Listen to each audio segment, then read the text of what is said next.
rank where the view is nothing less than phenomenal. For how I express and project from my abdominal. The only view better, both my daddy and my mama know.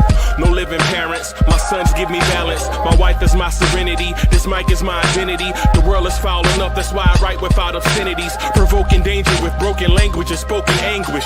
Begging to get hurt, why would you ask to go through changes? Yes, Lord, life's a chessboard, master the angles.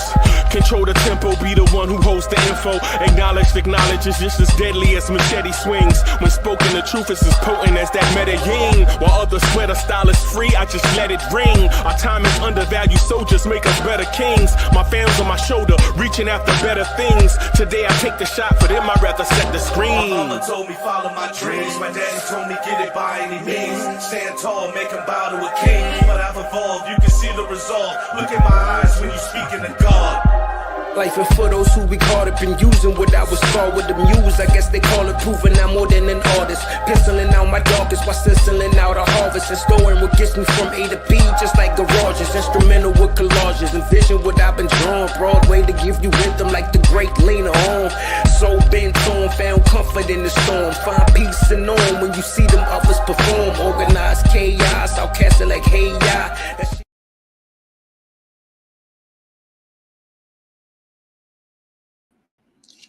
Yo, party people in the place to be. What's good? It's your number one chief, Rockin' Knicks Universe, your man, Uncle Freezy. What's good? Welcome to the premiere Knicks in the Nighttime show, the Knicks at Night podcast. I'm chilling, y'all. I'm watching the last few minutes of the Chargers and Chiefs. Man, this is exciting, man.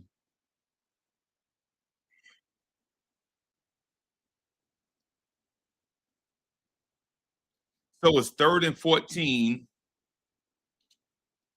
Chargers up 27-21. They need a first down in order to prevent the Mahomes magic.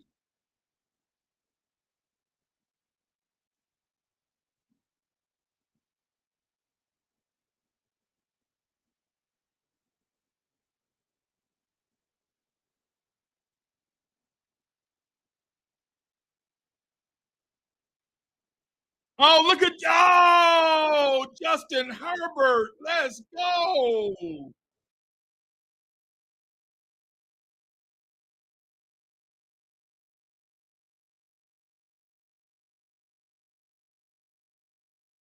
Justin Herbert with the scramble. Prezi, what's good, man? Just Knicks in the building. I'm going to get to this Knicks talk, man. This Chiefs-Chargers game kind of caught me off guard. I thought it was just going to be a Mahomes coronation. The Chargers came to play, man. The Chargers came to play.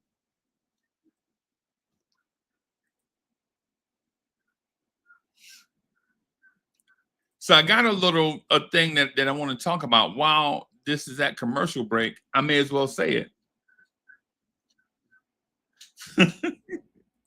Prezi is like the most Haitian driver cap ever. Yeah, man. Salute. Yeah, man. Salute all my Haitians, man. Salute all my Haitians. All my peoples, man. Salute all of them. While they're at commercial, I'm gonna just say my thought, and then I'm gonna kind of get into what I think we should be what I think is an idea to discuss tonight. I do want to talk about the Jalen Brunson thing a little bit more, but at the same time, with training camp right around the corner, it's a lot of stuff for us to talk about. So I'll start with this. Well, let me see how many people in here. Yo, salute to X. Salute to all my people on X. Salute to y'all. Salute to all my people on YouTube.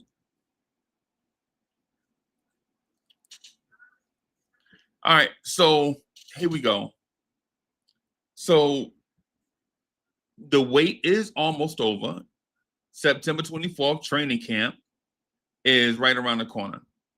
And while it might feel like just another preseason start this year, This one feels different because this isn't just about sharpening up plays or knocking off the rust. You know what I'm saying? This is about setting the tone for a franchise that came within striking distance of the finals last year. And now has the chance to prove it wasn't a fluke. Let's start with the elephant in the room, the last roster spot. So it's funny how one open slot at the end of the bench can tell you everything about where a front office's head is at. Do they bring in a battle-tested vet, a locker room glue guy, someone who can steady the ship in big moments, or do they swing for upside with a young player who can develop under Mike Brown's watch?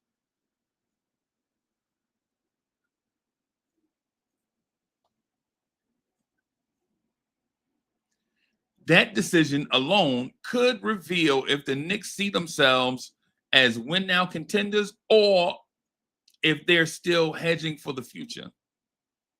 Now, speaking of the future, let's talk about the youth movement. Tyler Kolek, Pacôme, Dadiet, Kev McCullough, Ari Hookporty, and all the other young guys, right? Names the Knicks fans are getting used to, but don't be surprised if one of these kids steals headlines during camp. Kolek brings a pass-first instinct that team sometimes lacks, and Dadiet's length and versatility scream modern NBA wing. McCullough has the potential to be a defensive bulldog who can guard up and down. Hookporty, a big body who can give Cat and Mitch some relief minutes. And the real question is, can any one of them crack the rotation behind a veteran-heavy lineup? Right? Or are we looking at another year of G League seasoning, waiting their turn? But while the rookies fight for a spot, one guy already in the mix has a lot to prove. That's Deuce McBride. Now, listen, y'all already know I talked about Deuce all summer. Deuce has already shown he's one of the best on-ball defenders in the league, no debate, right? The question is, can his offense catch up? Can he consistently hit that corner three?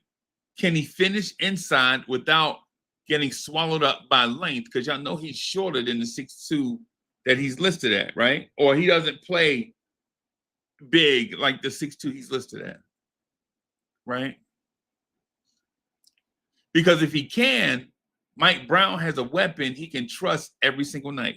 If not, Deuce risks getting typecast as a situational guy or worse, dangled as trade bait. His camp performance could tip the scale either way. And that brings us to the new man in charge, Mike Brown. The Knicks under Tibbs were one of the slowest paced teams in the league. Grinded out basketball, lots of isolation, physicality. Now, Brown walks in with a whole different philosophy. He wants movement, he wants spacing, he wants tempo. The Knicks are about to go from crawling in the half court to running with pace. But here's the catch. When you speed things up, turnovers come with it. Can this roster adapt quickly to a new style without sacrificing the grit that made them so tough last year? That's one of the biggest camp questions.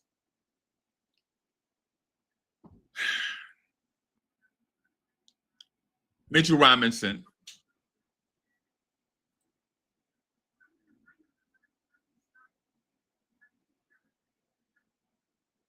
Okay.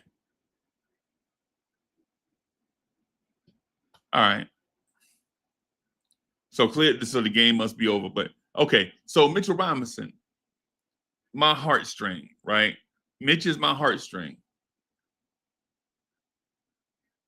This is where things get complicated, though. When healthy, Mitch is a difference maker. When healthy, Mitch is a unicorn. One of the best rebounders, rim protectors in basketball. But the key word is healthy. He hasn't proven he can stay healthy on the floor long term.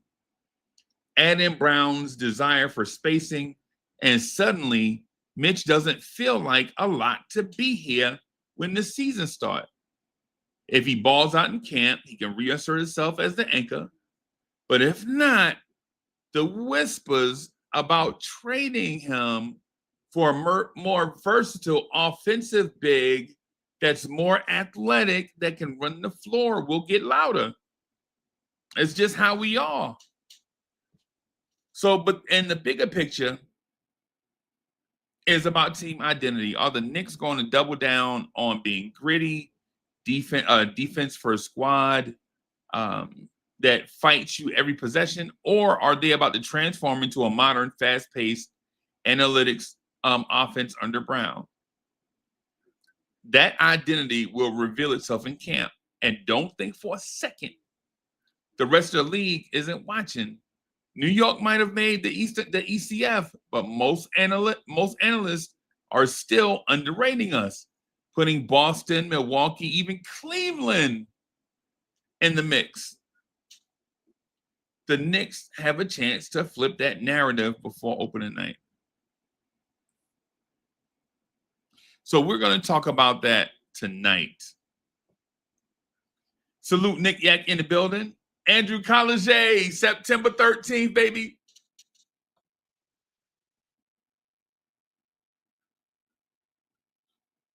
I'm going to turn this down just a little bit.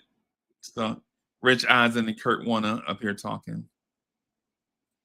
So I mentioned a lot of stuff. Now, here's the thing. I don't want any of the veterans to have a mishap, whether they wind up in a competition with a young guy, whether they get injured, whether their role get reduced. I don't want to see that. I don't want to have these Mitchell Robinson conversations. I don't want to have these Deuce McBride conversations, right? I don't want to have these Josh Hart conversations, right? And my heart is telling me the Knicks will be successful. My heart is telling me the Knicks will be successful if all the vet guys and the new additions come in and play to their career standard, right? If the vet guys come in and play to their career standard, then I think we win a championship. But if training camp gets here and then there are whispers in training camp about such and such guy is being pushed by such and such young rookie guy, it'll be food for conversation. I don't know if that is a conversation that I want to have. I'll be honest. Right? I don't know if that's the conversation I want to have. Now, we'll have it. We'll talk about it like we normally do. Like here, we're not really afraid to talk about stuff. Y'all know we'll talk about anything. And we'll make each other mad for a day or so.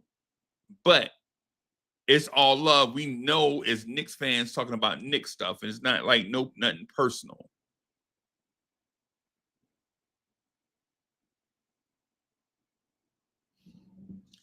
Oh boy. Bodega Wi-Fi, my guy, says because of the aprons, we have to consider if he is a luxury we can no longer afford. Hey, man, to keep it a stack, I don't know if athletic 7-footers that bring 3-level defense and rebounding on both sides of the floor, if that's a luxury or not. Big men nowadays generally do one thing. And if they do 2 things, they're borderline all-stars. And if they do 3 things, they're max players, right? Right. Mitchell Robinson does 2 things at an elite level.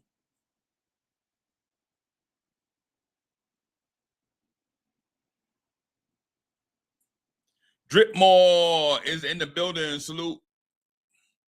And Nick Yak has a point. Nick Yak says, man, y'all listen, and this is me. This is me reading his stuff like me, not me reading his stuff like him, right? The starters hardly play preseason. Nobody losing the job, but kids can win playing time like Kolek. While where I kind of disagree a little bit, but I do understand where he's coming from, right? Because what I'm talking about is training camp and not preseason. So I'm talking about training camp and not the 4 preseason games, right? And then also, I think is paramount for okay, yeah, there it is. I think it's paramount for Mike Brown to play these guys in the preseason in order to see what he's got, because he's a new coach, right? He's an incoming coach.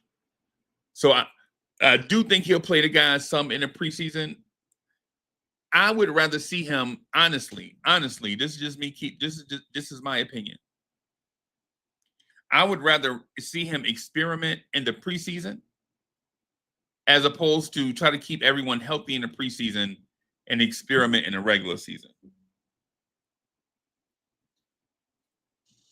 That's just my opinion on it, right? Not that it matter, but I'm just saying my opinion is, hey, man, experiment in training camp and, training camp and preseason, and then try to be as close to rocking and rolling when the season starts as you can. And I do understand, and while I do understand that just because you start the regular season doesn't mean you're going to be firing on all cylinders, right? I understand that.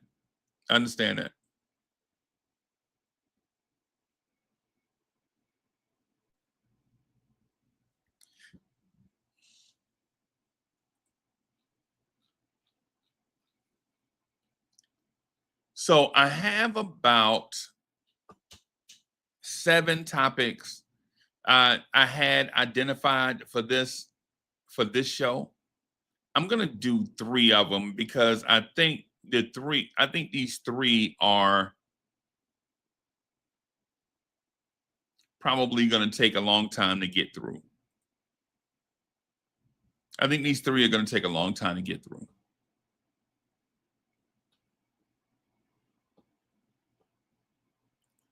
Danny Landis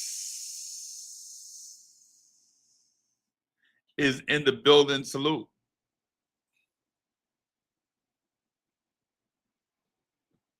Real King in the building. Salute.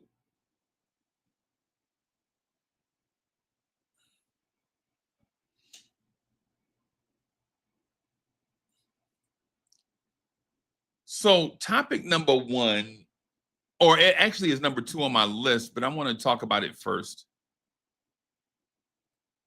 I wonder if StreamYard will, oh, you know what? I could just use a worksheet. I'll just use a Word doc and put it on the screen with us.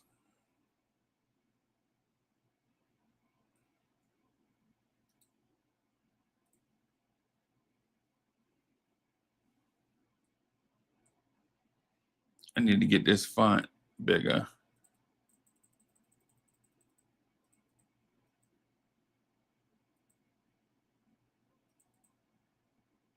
I'm gonna make this a little bit smaller so it'll fit.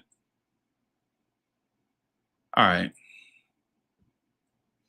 I'm gonna share, not share like that, but I want to share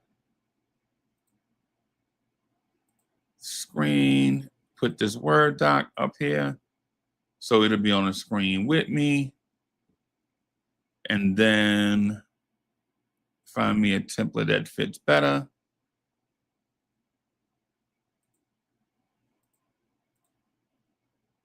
All right, yeah, there we go. There we are. All right. So what I have on the screen in the Word doc is youth versus experience. The rookie and sophomore battle. This could be the most under the radar storyline at camp. Players like Tyler Kolek bring pure playmaking instincts that the Knicks sometimes lack, while Pacôme Dadiet gives them international length and versatility at the wing. Kevin McCullough is a do-it-all wing, defensive dog, and Ariel Hook Party could be an insurance policy behind Cat and Mitch. Even one of these guys break through, it could change the rotation dynamics and ease the workload of the vets. But if not, we might see a logjam of DMPs and G League assignments. Right? Wiz, what's good, bro?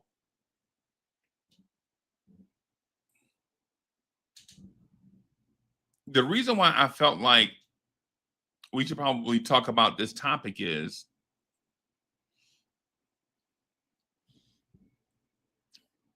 I think everyone is going to get a fair shot under a new coach. Everyone, in my opinion, I think Mike Brown is going to give everyone a clean slate. I think Mike Brown's going to give everyone a clean slate.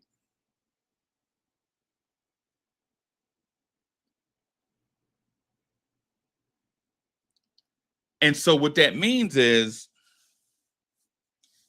while we were in love with Pacôme Dadiet, what if Mike Brown likes Mo Diawara better than he likes Pacôme Dadiet? And I'm not trying to start an internal civil unrest because all these players are ours. These are our players.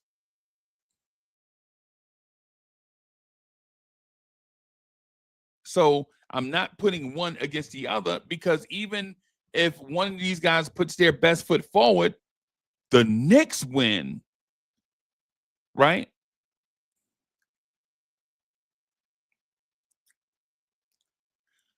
But in an open competition, why did I have that gray?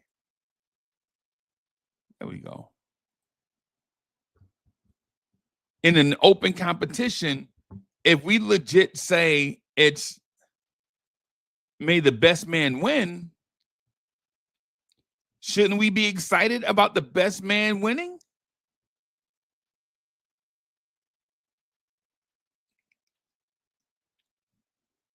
DSJ is in the building. Salute.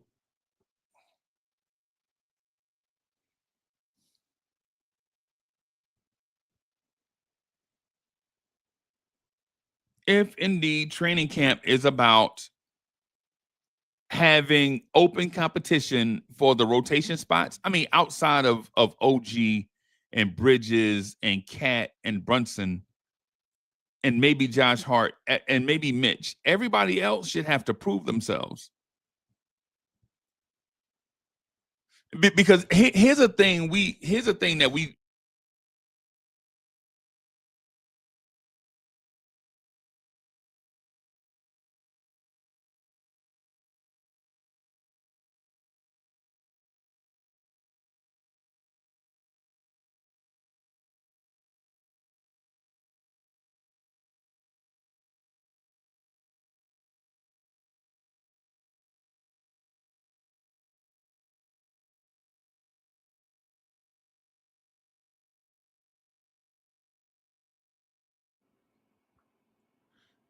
salute. Hello. What if Tyler Kolek splits minutes with Jordan Clarkson? What does that mean for Jordan Clarkson? What does that mean for Deuce? Hey, yeah, am I still muted? Oh, okay. In game in the building. Does that mean Jordan Clarkson is trade bait at the deadline, and we move forward with a developed Tyler Kolek and a Deuce McBride with something to prove?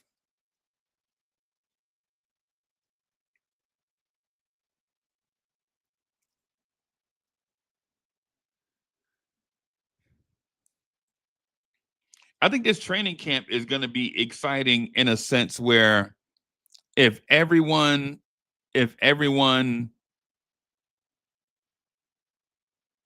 takes this open challenge to heart and show what they improved on over the summer and to come back to the Knicks as an improved player, I think the Knicks now have options.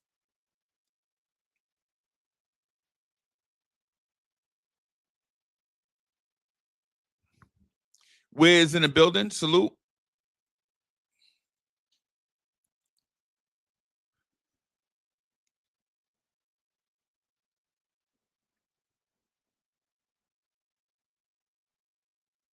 Nick Jackson says, "Hey, if Clarkson isn't playing good, the way transfer, right, right. No, I feel you. I feel you, right. I feel you on that, especially with him being. I think he's like on a 1 year deal, like on a vet min money. He's on a 1 year deal, vet min money. It wouldn't be wise to trade him if you're the Knicks anyway. But what happens if the Tyler Kolek we all thought we were going to get comes back better than what we anticipated?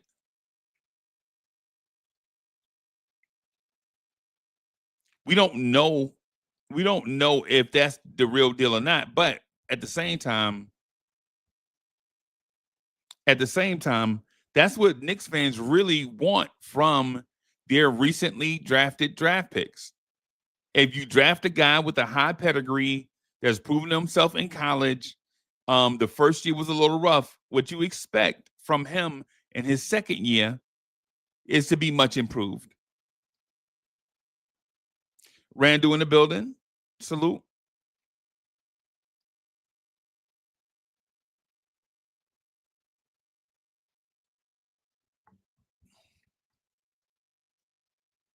What if Mo Diawara right now is a better player than Pacôme Dadiet? I'm just saying, what if? Right? I'm a fan of both. I love Pacôme Dadiet. Pacôme Dadiet is my heartstring. Like,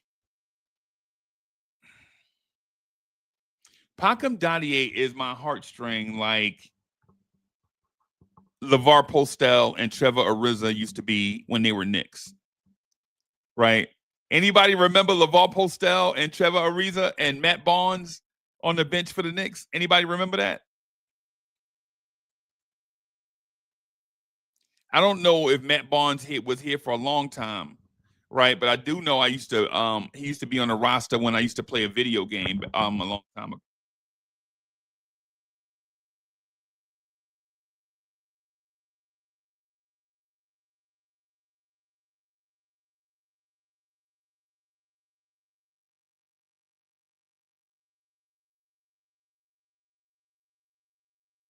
Okay. I don't know. Yo, I have I don't know if y'all can see this or not, but if I touch this,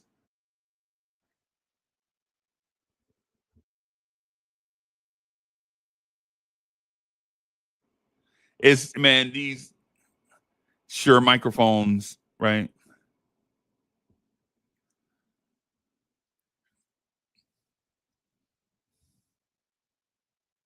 What does Ariel Hukporty have to show us after coming back from knee surgery? Clearly, Ariel Hukporty has impressed enough for us not to re-sign Precious. Clearly, Precious Achua is not here. That means they really like some combination of Hukporty and James Najee.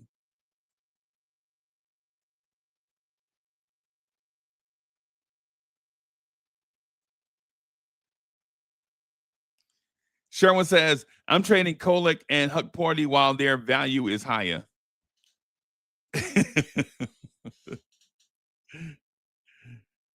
Yo, YZ in the building. Salute.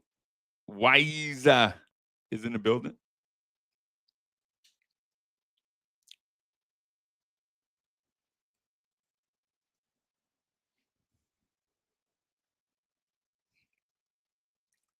And so so I have two trains of thought on this. I'm not double-minded. I just have two separate thoughts. Top-notch T in the building. Salute.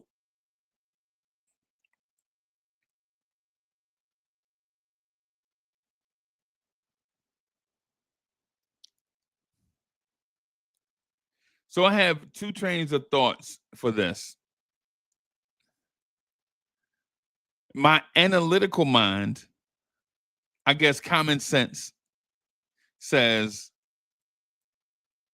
out of the young kids, let the best man win, right? So if that's some combination of Dink Pate and Kev McCullough that get a lot of the minutes this year, so mote it be. Right? But in my heart, as a longtime Knicks fan, I really want Pacôme Dadiet to be the best rookie out of this group. Right? I want Pacôme Dadiet to be the best rookie out of this group. And not because not because he's low freezy, right? Not because he's low freezy, right? It's because he's a first round pick. He's got first round pick talent.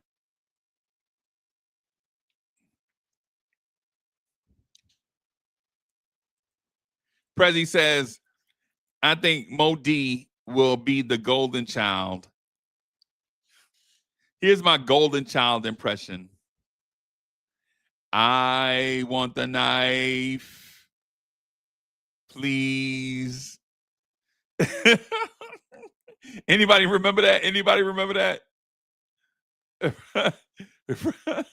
Anybody remember that from the Golden Child? Maybe I watched too many movies. I don't know. I don't know.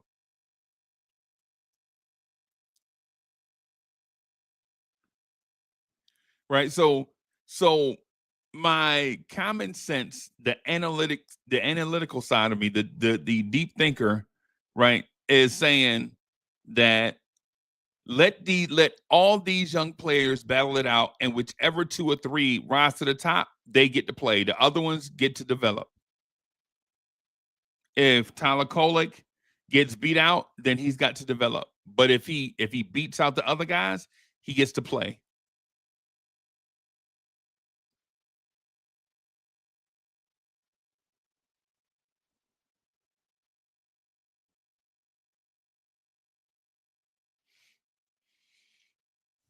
But I think it's incumbent of the Knicks organization to present high leverage competition so that these guys know there'll be consequences if there is no development. If you win in the competition, you're golden. If you lose, there'll be consequences. Maybe it's the G League. Maybe it's coming off the bench in the G League. Right? Maybe it's waiving a two-way player and bringing in another two-way player with upside. But it's something to consider. Because at some point, and we may be at that point of no return right now and don't know it, but at some point, everybody, at some point, the Knicks are going to be out of free agent flexibility. At some point, the Knicks are not going to be able to re-sign people. And when we get to that point, we need to have guys on the bench that are ready to play and contribute, that are already rostered.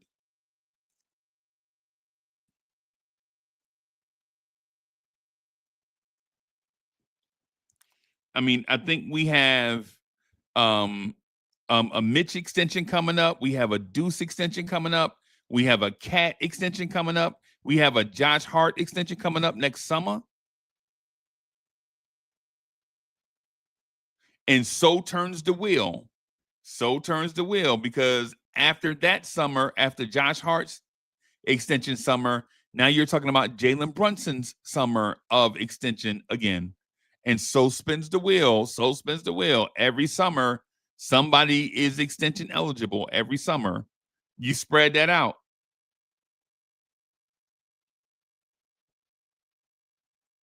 Right?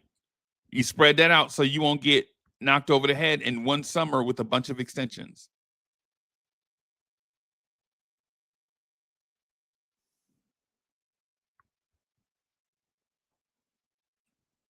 Yeah, Nick Yak, I see you. I see you.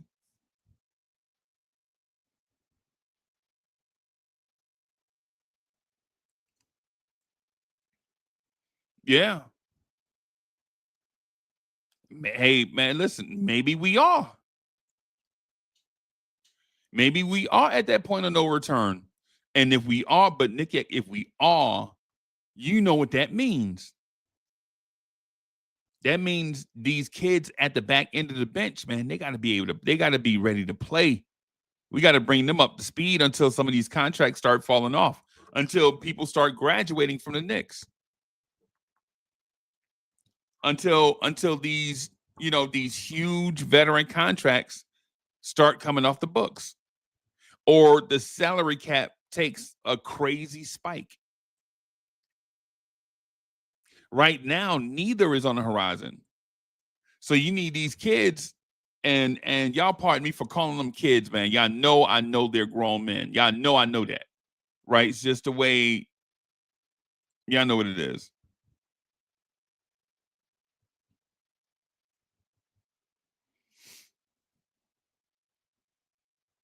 So one of the things in training camp that I'm looking to see is which one of these kids is doing their own thing. Which one of these kids is not like the same?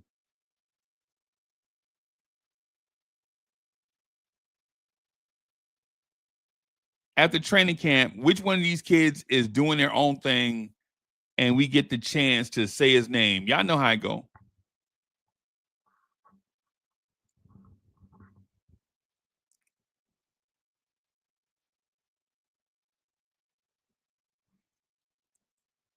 Which veteran is at risk, y'all? Is there a veteran on the roster that's at risk of getting minutes taken from them? I already told y'all the guy I think is at risk of getting minutes taken from him. Taken from him.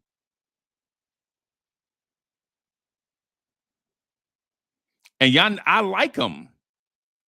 I like him, but he's on a new team and a new role with a new coach.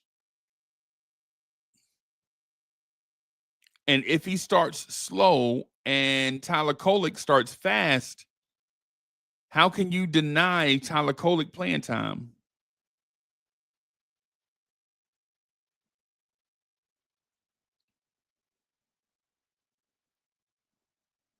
Sherwin, I feel you.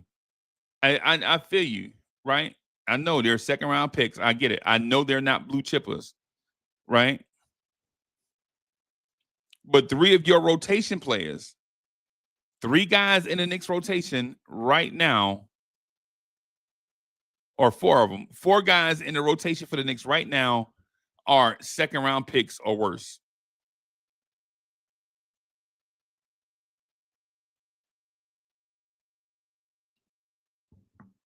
Right? When you talk about Jalen Brunson, Mitchell Robinson, Deuce McBride, Gabriel Yabusele,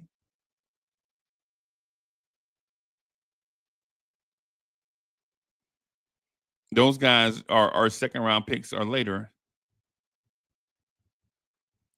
One of the best players in the league, Jokic, is a second round pick. So I feel you. I understand what you're saying.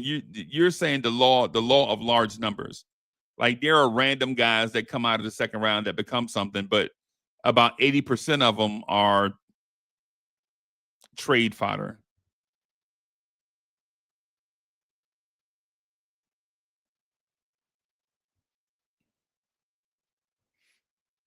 Right. Yeah, Nick Yak, I see you. Big men are, man, listen, man. Big men are gonna get hurt. We know that.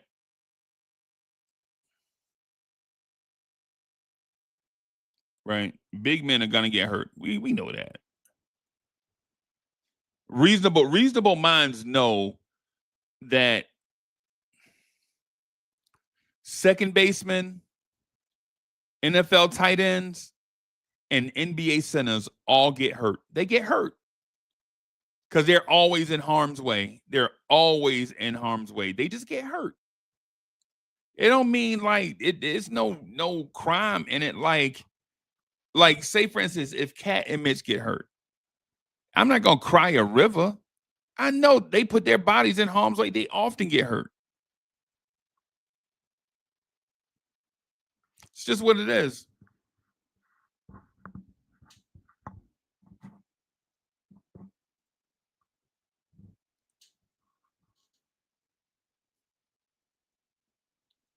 I do though. I just to appease my spirit, I would like to hear the Knicks talk about how the young guys are battling each other for the 1 or 2 rotation spots that may be available. That would do something for me.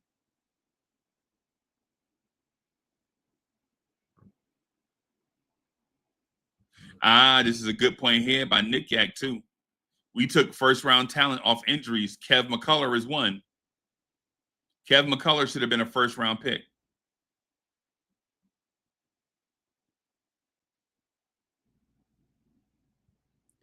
Kev McCullough should have been a first-round pick. He got injured, right? He was damaged goods. But Kev McCullough has always been a project, though. And that happens with guys that are, when a Swiss Army knife type guys, they're going to play in college a long time. Or even if they come out early, if they come out at 19, it's going to take them 4 years to develop because they have a more diversified skill set that they have to work on everything. Whereas the guys that could just flat out score, they come in the league and just get buckets.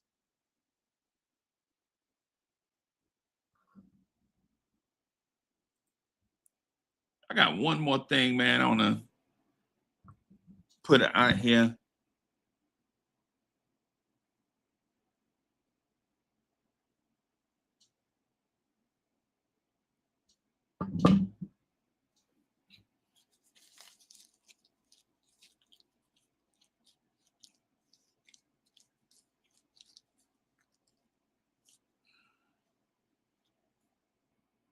Sorry, y'all.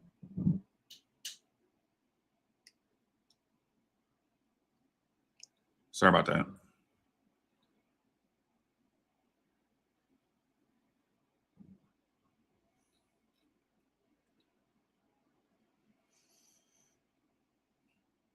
You know what? As I look at these, man, I think I'm going to save that and then do this. I'm going to save those because the conversation went in a different direction than what I anticipated. Nick Nation says McCullough's a beast. He just needs minutes to get comfortable and figure it out. Yeah, I think so. I saw him at Kansas, and when I saw him at Kansas, I thought he was Josh Hart. I mean, not the real Josh Hart, but the player comp, Josh Hart. As soon as I saw him at Kansas, I was like, man, that dude looked like Josh Hart.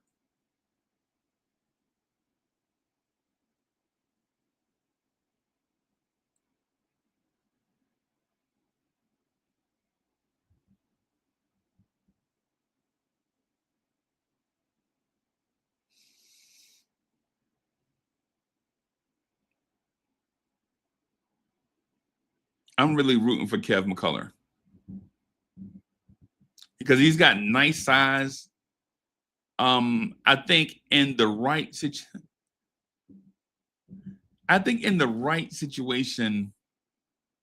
this is gonna sound crazy to everybody, right? In the right situation, I think he could probably develop into a Mikal Bridges type on the right developmental path. Just off rip, his jump shot looks better than Mikal Bridges. Just off rip. And listen, Mikal Bridges is my heartstring. I'm not talking trash about him. That's my guy.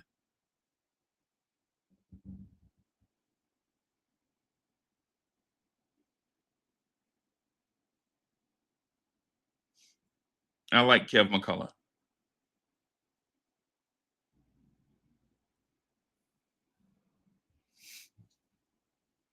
Sherwin says, I saw him in the G League. I saw a point guard. You mean Kev McCullough?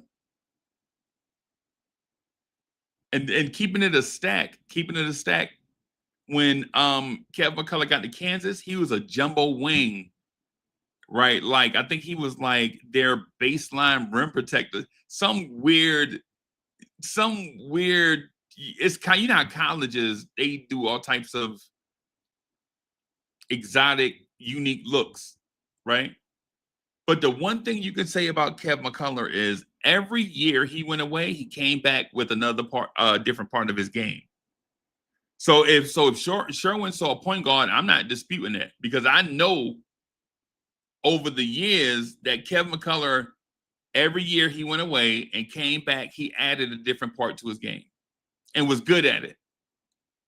So if Sherwin saw a point guard, hey man, hey, I'm not. You know, and Sherwin, here's the thing, right? Sherwin says he has great handle. Here's the thing. His early year, I think, how long was he at Kansas? Like 2 years or 3 years? His early years at Kansas, he did not have great handle. He didn't have good hand. He didn't have average handle. He had, like, his early years at Kansas, he had like high school handle. So if you're saying right now he has great handle, that means that dude is a workaholic and a learner. That means that dude has a great work ethic, because it takes a while to get great handle.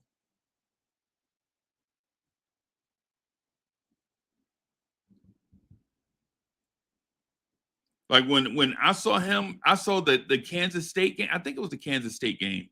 I saw the Kansas State game, and that dude was helping with rim protection with their big and grabbing rebounds and pushing it. And when I saw him, they were like, and you know, college heights, they were like, this 6'8", Kev McCullough is a 6'8" dynamo. And you could clearly see this dude is like 6'5" on the screen, but yeah, I know college heights. Whatever he is, 6'5", 6'6", I don't care. 6'6" in shoes, I don't care, right? Because if he's 6'6" in shoes, that means Josh Hart is 6'2", but 6'4" in shoes, right? So I don't, that stuff don't bother me, right? That don't bother me at all. But you could see him improve during the season. As a matter of fact, his last year in college, I thought he was going to be Conference Player of the Year and make a run at College Player of the Year. Now, I know he would have lost because Cooper Flagg is generational, but I think he would have made a run at it.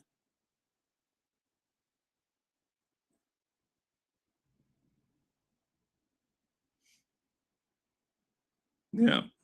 Yeah, sure. I see. Yeah, man. 6'5" on the court. That sounds about right.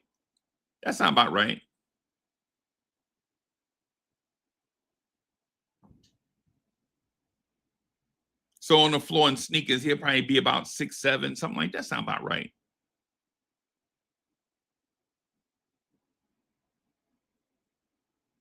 Hey, thank you, Tori B, for reminding everybody. And y'all do what Tori B say, or I'm gonna send her to hunt y'all down.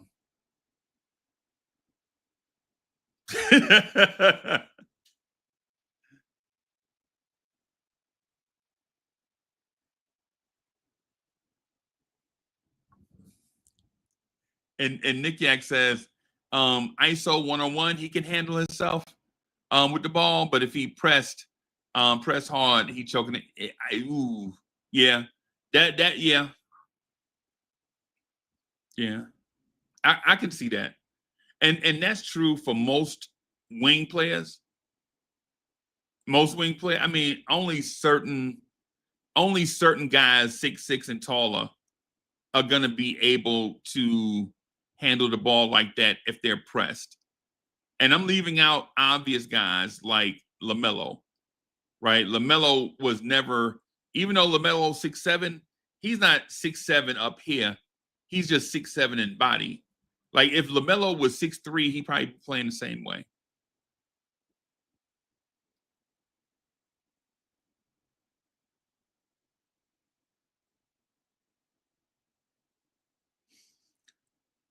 I want to do a rookie ranking with y'all, but I don't want it to be divisive. Like I don't want y'all to be calling our young players trash and all that, right? But I did want to do a rookie ranking, like how you guys see our young guys, right? But I don't want to start throwing our young guys away. I'm not really,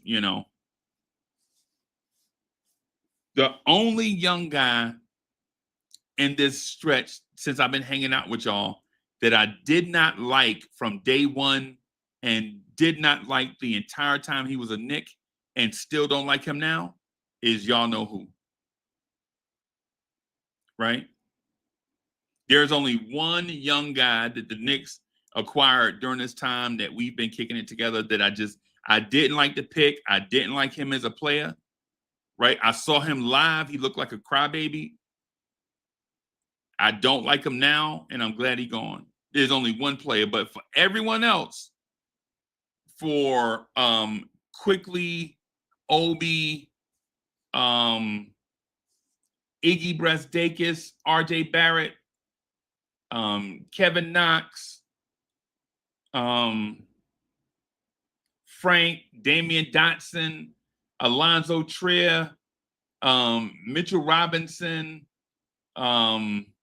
Deuce McBride, Rokas Jokibitis, Jericho Sims, Pacôme Dadiet, all the young boys. There's only one young player I didn't like. I felt like he was not a fit for the system we ran, not a fit for the culture. But for everyone else, I generally try to protect those guys. Like Mo Diawara, James. Y'all know I was pounding the table for James Najee for the longest. Right?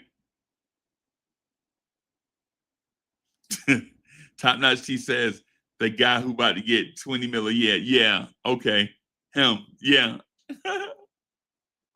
Him. Yeah. If he get 20 mil, man, long as it ain't here. Long as he get that 20 mil somewhere else, I'm good. I'm good with it.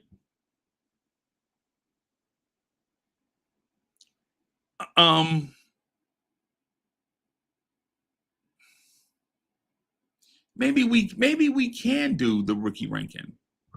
You know what? I'm gonna just depend on y'all. I'm not even gonna add my opinion. I'm gonna put the rookie, not rookies, y'all. I'm sorry. I'm gonna put the young player ranking on the screen, and what I want y'all to do is rank the young guys. Now, if you don't want to, you don't have to. It's not a big deal, right? No pressure. If you don't want to, if you don't want to participate, you don't have to. I'm not judging.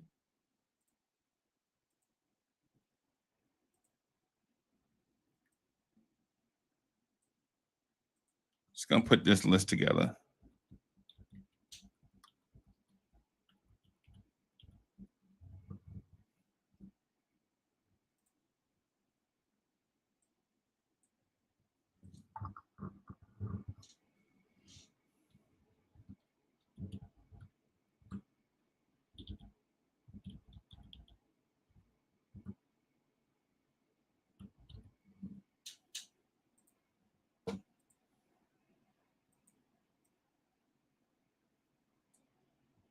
See, just give me a moment here, y'all. I'm gonna put our Knicks colors up here.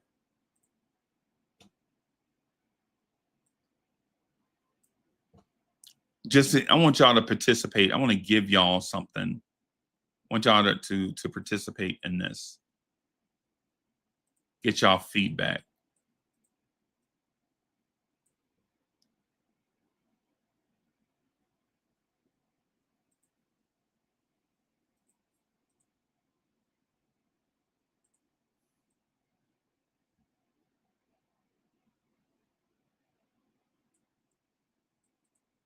1 minute, y'all.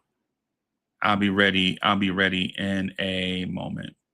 I'm doing this on the fly, everybody. So I didn't have this planned out. So let me do.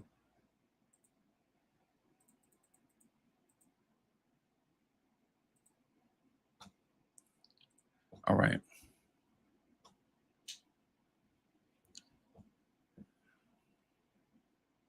Share the screen. Put this up. All right. There it is, everybody. Ooh, the last one isn't on the screen. Let me.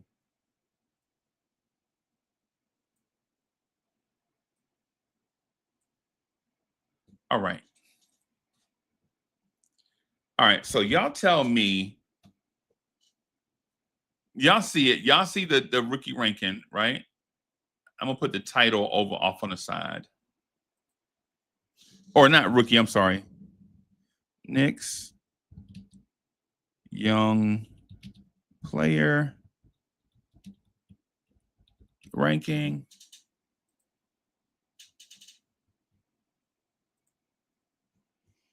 All right. Now, y'all tell me, who in y'all opinion is the best player of all the young guys we have? Now, mind you, when I say young players, this does include Dink Pate. This does include Anton Watson, right?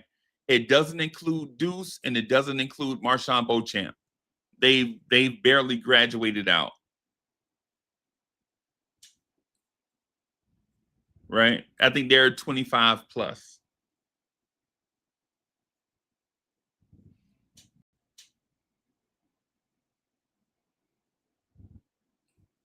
Hey, Nick Yak, I'm gonna mention it, bro. I'm gonna talk about it when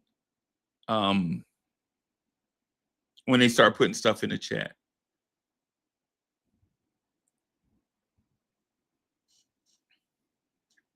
So I guess to get us started, how do y'all view Tyler Kolek? Is Tyler Kolek the best young player that we have? Yeah, Sherwin, it's blank because we hadn't put anybody in there yet.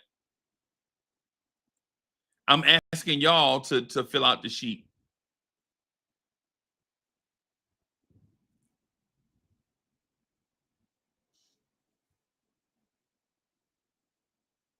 Where does Tyler Kolek rank on a scale of 1 to 10 with the young players that we have?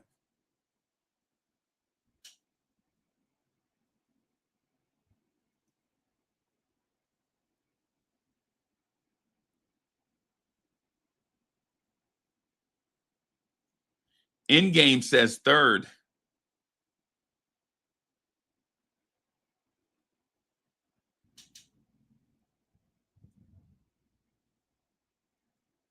Maybe fourth. Nick Nation says Mo Diawara may be the best.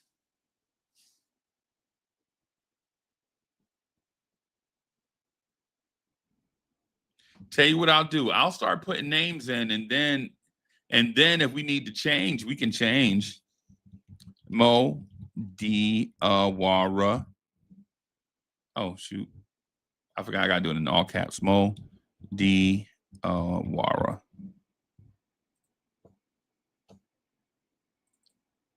He's a wing player. And Mo Diawara just turned 21, right? Someone said Tyler Kolek is third. Point guard. And he is 24.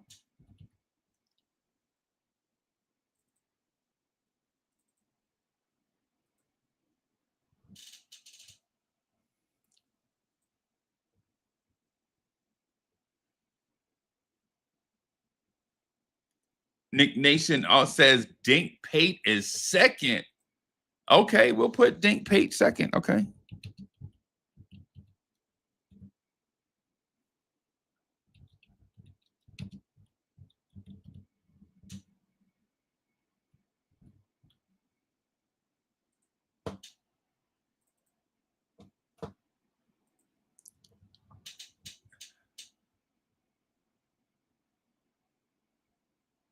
So where would y'all put Kev McCullough, everybody?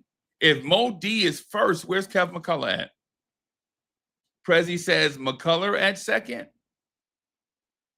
Bodega says McCullough at first. Okay, so all right, so y'all tell me if he's the best player, like where do I move Mo Diawara?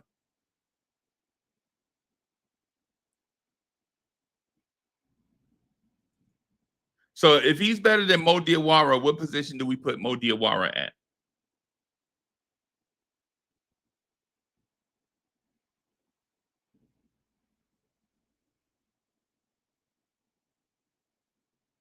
Y'all got to tell me the exact spot now. This is not my ranking. This is our ranking.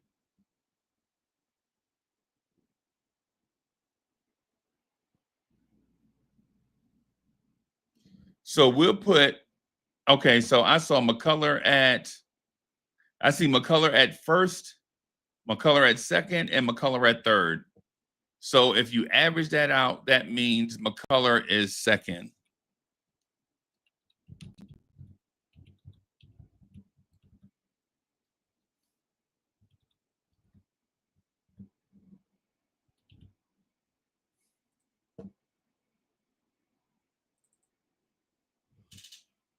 All right.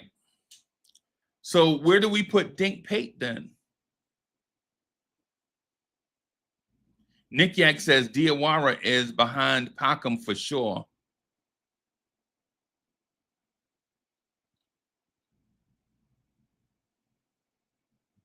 Sherwin says Dink Pate number 1.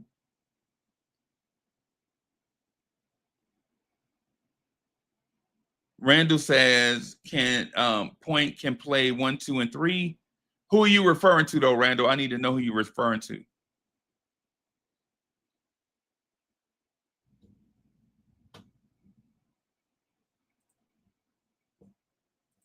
I'm gonna put some names over here on the side, just so that y'all remember who we have, who you hadn't mentioned yet.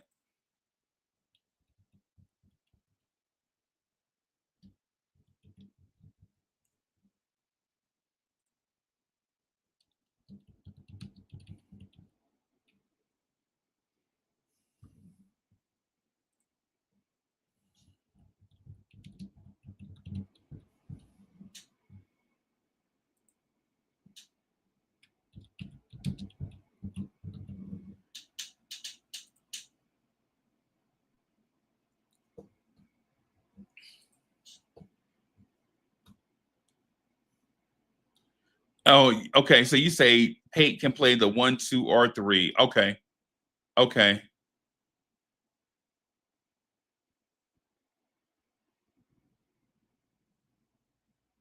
Right. Right. I see you, Nick. Yep.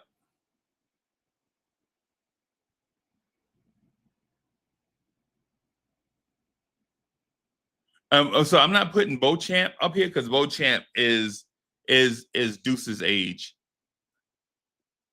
So I didn't put yeah.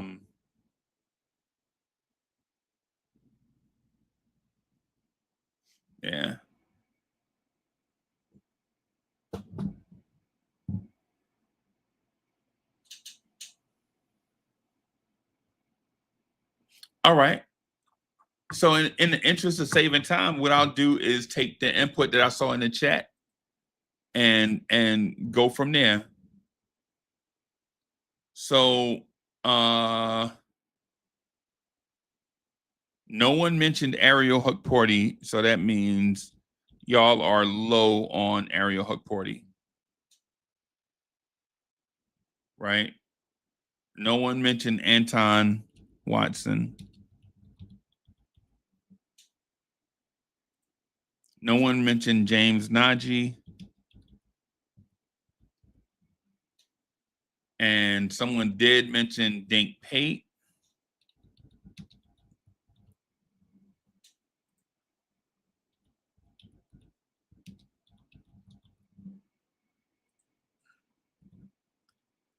Someone mentioned Pacôme Dadiet.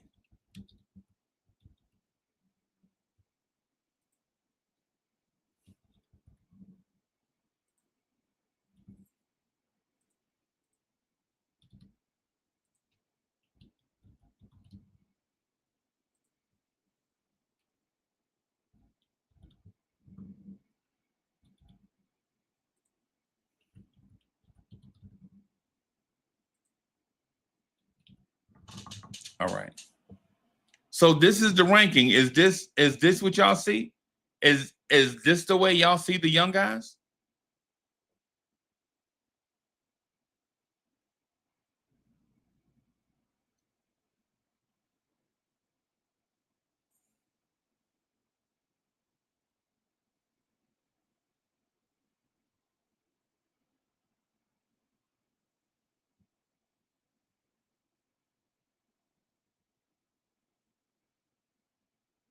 Prezi says put Najee at 6. Okay. I mean, Huck Porty.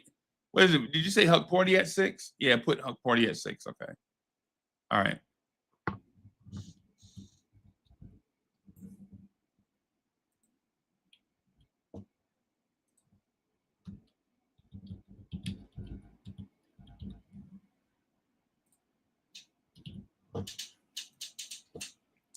How's that look?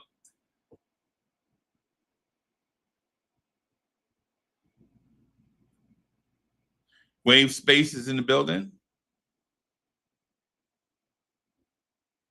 Nah, Joker bite his towards ACL. Damn. Yeah, I guess that's over. And we took that dude over Herb Jones. We took Rokas Jokobitis, the pick before Herb Jones was drafted.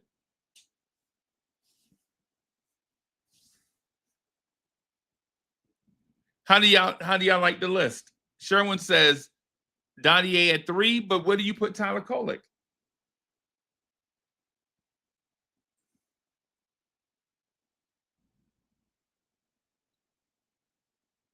Y'all want to flip-flop Pacôme Dadiet and Tyler Kolek? Because Nick Yak disagrees.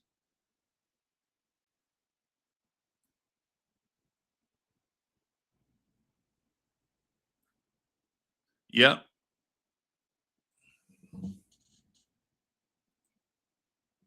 Hey, but Nick Yak says ridiculous thinking 5 kids playing before Huck Porty, center number 3, and Kolek, third point guard listed by the Knicks.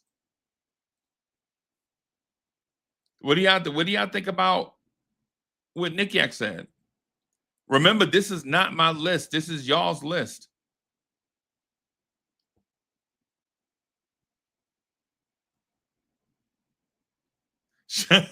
Cheryl says Kolek is about 8th. Wow, you don't like Kolek, bro.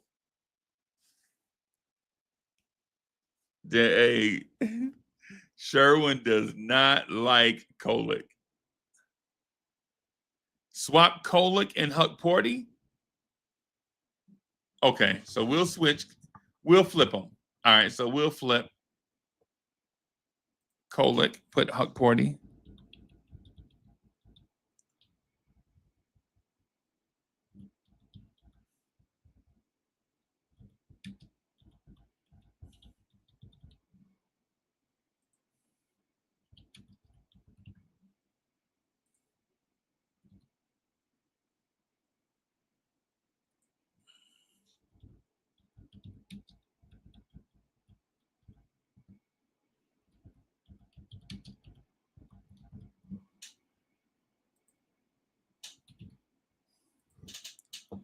All right, so how's this list look now? Sherwin says Mo is not number 1. Hey, bro, I'm just the secretary, bro. I'm just documenting. I didn't pick him.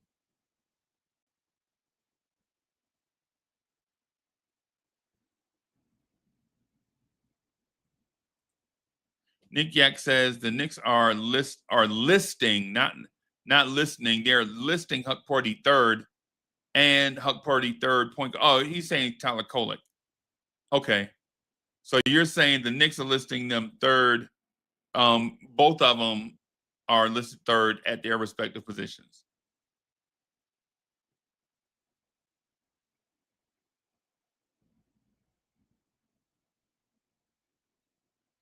Top Notch T says McCullough, Huck Porty, then Mo.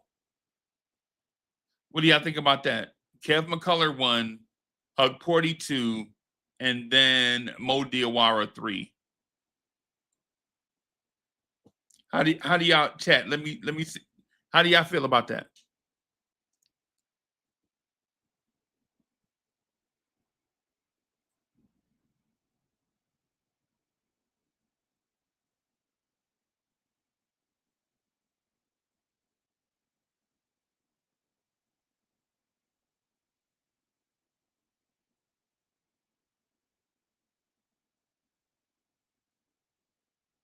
Nick Nation says no.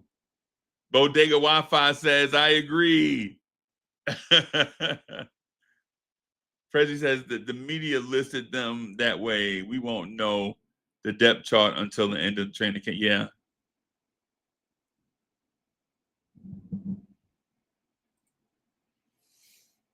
Mm.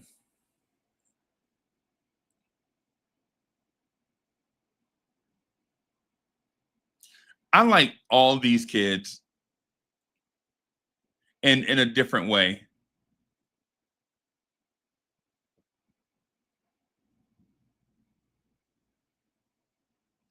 I like all these kids in a different way, y'all. I ain't gonna lie.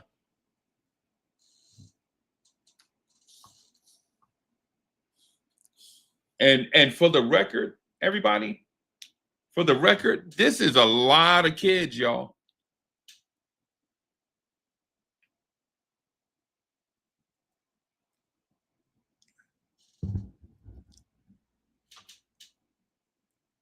For the record, this is a sneaky young core.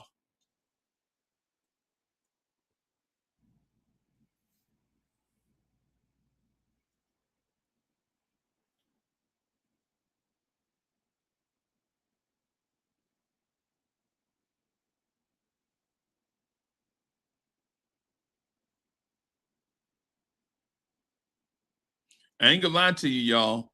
This is the back end of the Knicks roster. And honestly, there are only 1, 2, 3, 4 babies up here. Like Dink Pate and Pacôme Dadiet legitimately are super young, right? And James Najee and Mo Diawara are young also.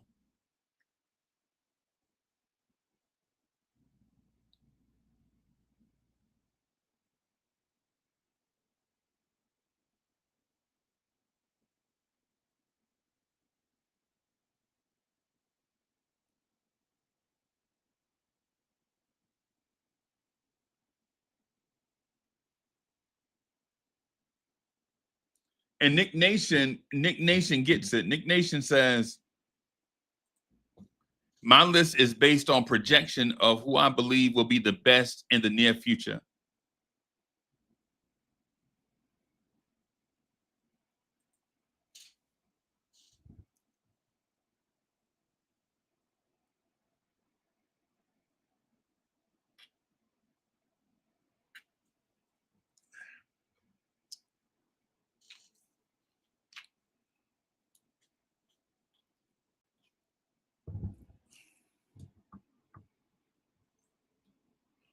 And Nick X says, my list is who I expect to play early season. Kolek and Huck Porty, the two need positions. Yeah, you need depth at those two positions.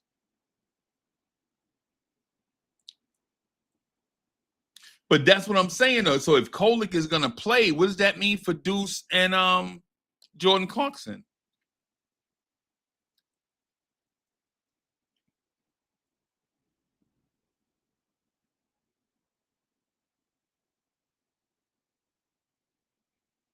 It's food for thought.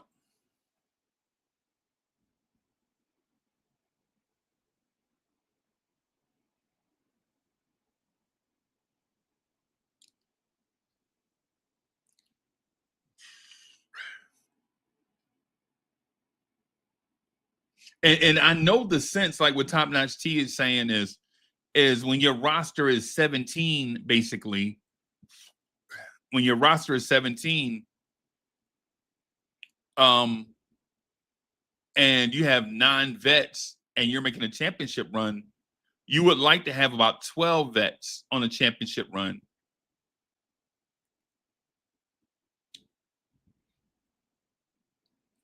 Does that mean there's a trade incoming?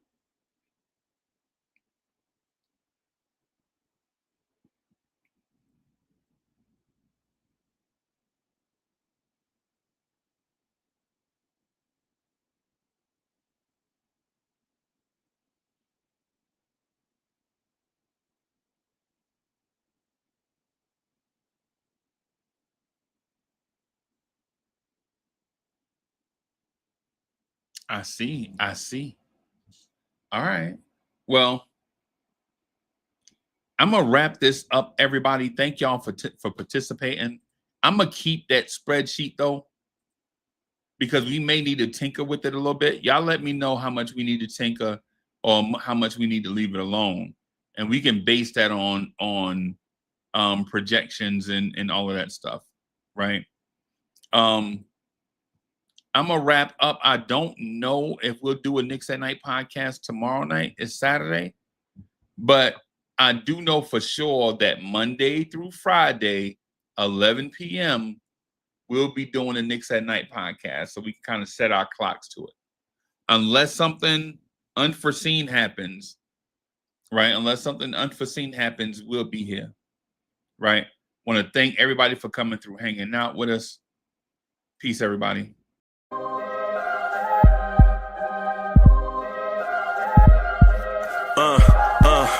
I rank where the view is nothing less than phenomenal. For how I express and project from my abdominal. The only view better, both my daddy and my mama know.